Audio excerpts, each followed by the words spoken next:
नमस्कार मित्रों। कल पिछले अध्याय में मैंने आपको ग्रहों के और राशियों के तत्वों के बारे में बताया था। अभी मैं जो आपको पढ़ा रहा हूँ, जो अभी तक आपके 7 अध्याय पूरे हो गए हैं, आज 8वां अध्याय में पढ़ा रहा हूँ, ये ज्योतिष के प्रमुख सूत्र हैं। अगर इन सूत्रों की जानकारी आपको हो गई तो फलित ज्योतिष अर्थात किसी की भी कुंडली को देखना, उसको पढ़ना, उसकी गणना करना आपके लिए बेहद आसान हो जाएगा। और यही सूत्र, इन्हीं सूत्रों पर पूरी ज्योतिष विद्या टिकी हुई है। इसी का संक्षिप्त विवरण मैं अपने इस कोर्स के माध्यम से आप लोगों को दे रहा हूं। आज का जो अध्याय है वो बहुत महत्वपूर्ण अध्याय है, क्योंकि इस अध्याय, ये समझिए पहली कड़ी है। क्योंकि अभी आपने राशियों के बारे में जाना, लग्न के बारे में जाना, उसके अलावा बात आपने ये भी जान लिया कि जो ग्रह हैं, 9 ग्रह, वो कौन से हैं। राशियों के भाव के बारे में जान लिया, घर कौन कौन से होते हैं और उन घरों का क्या महत्व होता है। ग्रहों के बारे में भी आपको मैंने उनके कारक बता दिए और उनका स्वभाव भी थोड़ा बहुत जानकारी में डाल दिया। अब आज मैं आया हूं, जो आपको बता रहा हूं, ये ग्रहों के उच्च व नीच की स्थिति। अब आपने सुना होगा, कभी भी किसी पंडित के पास आप गए हो, या फिर कभी आपने अपनी कुंडली स्वयं भी देखी हो, या कुछ किसी से भी अगर ज्योतिष के पास बैठते हैं तो वो अक्सर ये कहता है कि आपके कुंडली में 2 ग्रह उच्च के हैं, या आपका शनि नीच का है, या सूर्य नीच का है, इसकी वजह से आपको ये दिक्कत हो रही है, या आपकी कुंडली में ये उच्च का ग्रह बैठा हुआ है, इसकी वजह से आपका राजयोग बना हुआ है। तो आप कैसे जानेंगे कि उच्च का ग्रह कौन सा होता है और नीच का ग्रह कौन सा होता है। आज मैं आपको उच्च के ग्रह और नीच के ग्रह के बारे में बता रहा हूँ, बहुत ही साधारण, बहुत सरल भाषा में। मतलब एक ऐसा चार्ट मैंने आपके सामने बनाया है कि आप इस चार्ट के माध्यम से बहुत आसान रूप से जान जाएंगे कि उच्च का ग्रह कौन सा है और नीच का ग्रह कौन सा है।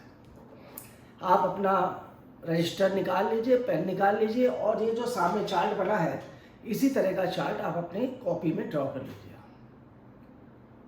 जिससे मैं समझाऊं और आप लिखते चलें।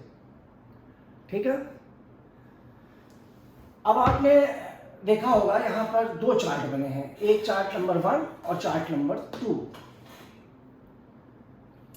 इसको भी मैंने 1 नंबर से ही शुरू किया है, अर्थात मेष राशि से शुरू किया है। 1 नंबर, 2 नंबर, 3 नंबर, 4 नंबर से लेके 12 नंबर तक। परंतु ये जो मैंने शुरू किया है, ये पलट दिया है। मतलब 1 नंबर से ना शुरू करके 7वें स्थान से शुरू किया है, 7वें स्थान से शुरू किया है, और 7वीं राशि को मैंने, अर्थात तुला राशि को लगन में रख दिया, और फिर ये चार्ट बनाया है। 7, 8, 9, 10, 11, 12, 1, 2, 3, 4, 5, 6।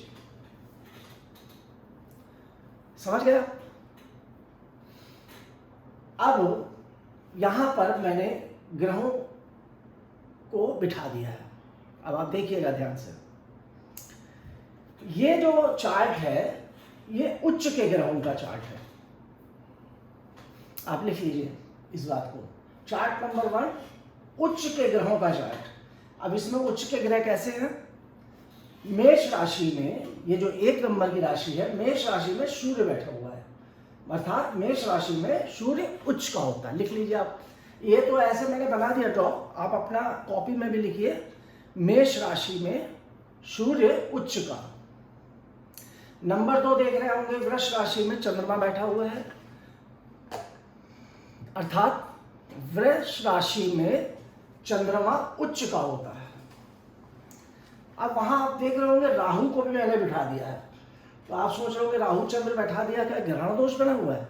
नहीं नहीं, यहां मैं उच्च का और नीच की राशि आपको समझा रहा हूं।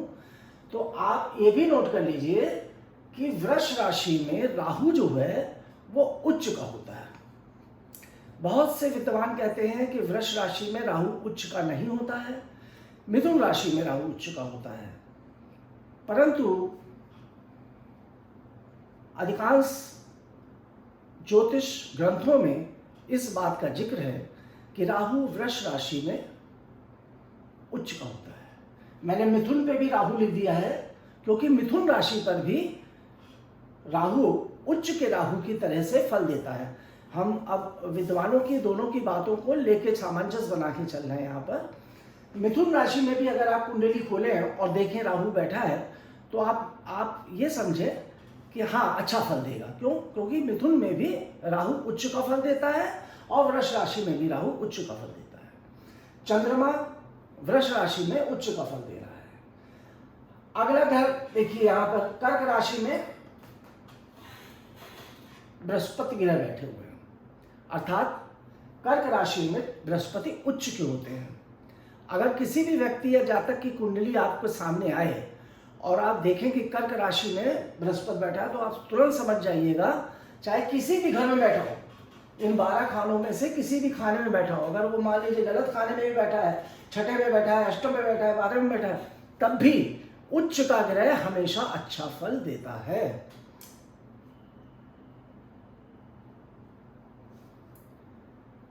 इसी तरह से बुध जो है, वैसे तो कन्या राशि बुध की सौग्रही राशि है और सौग्रही राशि अपने आप में राजयोग कारक होती है, परंतु बुध कन्या राशि में उच्च का होता है। मिथुन राशि में भी सौग्रही है, परंतु मिथुन में उच्च का नहीं होता है, सौग्रही होता है, परंतु कन्या राशि में बुध उच्च का होता है। शनि तुला राशि में उच्च के होते हैं और पृथ्वीपति योग बनाते हैं। ये भी बात मैं बताऊंगा योगों के बारे में और राजयोगों के बारे में, ये मैं आपको बाद में बताऊंगा, क्योंकि इन्हें उच्च के ग्रहों से भी बहुत से राजयोग भी बन जाते हैं। या सौग्रही ग्रहों, सौग्रही अगर राशि मान लीजिए केंद्र में बैठी हुई है तो कई प्रकार के ऐसे सौग्रही राशियों से योग बनते हैं, राजयोग बनते हैं। उनके बारे में भी मैं जानकारी आपको आगे दूंगा। हो सकता है आपके कोर्स में उतनी जानकारी ना हो, छोटे कोर्स में, मगर बड़े कोर्स में जरूर जानकारी होगी। तो आप लोग कोशिश करिएगा कि अगर आपको रुचि आ रही हो और आप अधिक सीखना चाहें तो इसके बाद का कोर्स भी आप हमसे मंगवाने के लिए प्रयास कीजिएगा, क्योंकि ज्ञान जितना भी आप प्राप्त कर लेंगे उतना ही बेहतर होगा। और ज्योतिष तो एक ज्ञान का सागर है। शनि तुला राशि में उच्च के, केतु, अब चूंकि राहु जो है वृष राशि में उच्च का है और केतु और राहु हमेशा 7वीं दृष्टि से एक दूसरे देखते हैं। शायद ये बात मैंने कल आपको बताई थी मगर नहीं बताई है अभी तक। अब आज समझ लीजिए इस बात को, हमेशा के लिए समझ लीजिए, जीवन पर्यंत के लिए, कि राहु और केतु दो ग्रह ऐसे हैं कि ये दोनों एक दूसरे की, अगर राहु सर है तो केतु पूंछ है, पैर है। अगर राहु अगले घर में जाएगा तो ये भी उसी समय, उसी दिन, उसी पल, ये भी उस केतु भी अगले घर में जाएगा। मतलब राहु और केतु का मूवमेंट साथ साथ होता है। इसलिए अगर राहु वृष राशि में है तो केतु भी वृश्चिक राशि में उच्च का हो जाता है। राहु अगर मिथुन राशि में उच्च का है तो केतु भी धनु राशि में उच्च का हो जाता है। मतलब अब फिर से मैं समझा दूं ये बात आपको कि राहु और केतु अपने से 7वें घर में रहते हैं। देखिए यहाँ से गिन लीजिए, 1 2 3 4 5 6 और 7, ये 7वें घर में राहु और केतु बैठे हैं, एक दूसरे से पूर्ण दृष्टि। 7वें स्थान पर हर ग्रह की, अभी दृष्टि वाला इस चैप्टर अगला आगे आने वाला है, मैं आपको ये भी बताऊंगा ग्रहों की कितनी दृष्टियां होती हैं। तो जब अभी आप इतना समझ लीजिए कि राहु और केतु एक दूसरे से 7वें स्थान पर होते हैं और ये हमेशा एक दूसरे से 7वें स्थान पर ही रहेंगे।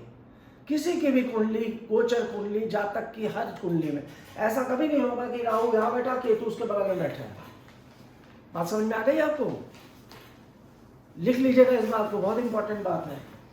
अब आए, आपने देखा मकर राशि में मंगल जो बैठे हैं ये उच्च के होते हैं। इसी प्रकार शुक्र मीन राशि में उच्च के होते हैं। तो अब आप लोगों ने उच्च के ग्रहों की जानकारी प्राप्त कर ली, क्योंकि ये जो हमारे सामने चक्र बना है ये उच्च के ग्रहों के लिए चक्र बना हुआ है। अब जस्ट इसके इस बगल में दूसरा चक्र बना हुआ है। अब आप देखिए कितना आसान है। अब इसी चक्र को मैंने जस्ट उल्टा कर दिया, तुला राशि को मैंने सेंटर में ले आया, सारी स्थिति वही है। देखिए ग्रह सारे वही है, वही सूर्य तुला राशि में यहाँ भी बैठा है और यहाँ बीच में भी आ गया, परंतु सूर्य मेष राशि में उच्च का होता है और तुला राशि में नीच का होता है। ये नीच का चार्ट है। तो यहाँ पर सूर्य तुला राशि में नीच का हो गया, चंद्रमा वृश्चिक राशि में नीच का हो गया, राहु वृश्चिक राशि में नीच का हो गया, राहु धनु राशि में नीच का हो गया, बृहस्पति मकर राशि में नीच के हो गए, बुध मीन राशि में नीच का हो गया, शनि मेष राशि में नीच का हो गया, केतु वृष राशि में नीच के हो गए और केतु मिथुन राशि में भी नीच के हो गए। इसी तरह मंगल कर्क राशि में नीच के हो गए। अब जैसे हम पंडित लोग कहते हैं ना कि देखिए अभी मैं अपने कुछ उसमें बोल रहा था कि 2 तारीख से मंगल कर्क राशि में पहुंचने वाला है अपने नीच राशि में। तो नीच राशि क्या, ये देखिए हम मंगल कर्क राशि में नीच का है।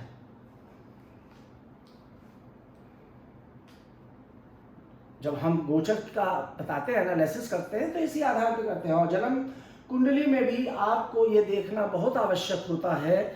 जब भी आप अपनी कुंडली भी देखें तो एक बार अपनी कुंडली के सारे ग्रहों का खाका बना लीजिए और उसके किनारे लिखते जाइए, नोट्स बनाइए कि आपकी कुंडली में कितने ग्रह उच्च के हैं, कितने ग्रह नीच के हैं, कितने ग्रह सौग्रही हैं। ये सारी चीजें जब आप एक अलग लिख के नोट्स बनाते हैं तो आपको आइडिया हो जाता है कि इस कुंडली की स्थिति क्या है।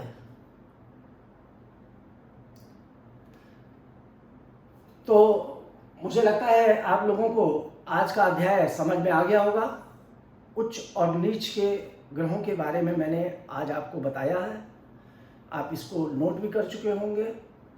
इसका रिवीजन आप जरूर करिएगा, क्योंकि ये बहुत ही महत्वपूर्ण चीज़ है। कंठस्थ कर लीजिएगा कि किस राशि में कौन सा ग्रह ऊंच का होता है और कौन सा नीच का होता है। ठीक, इसी के साथ अगले अध्याय में आपसे मिलते हैं। नमस्कार।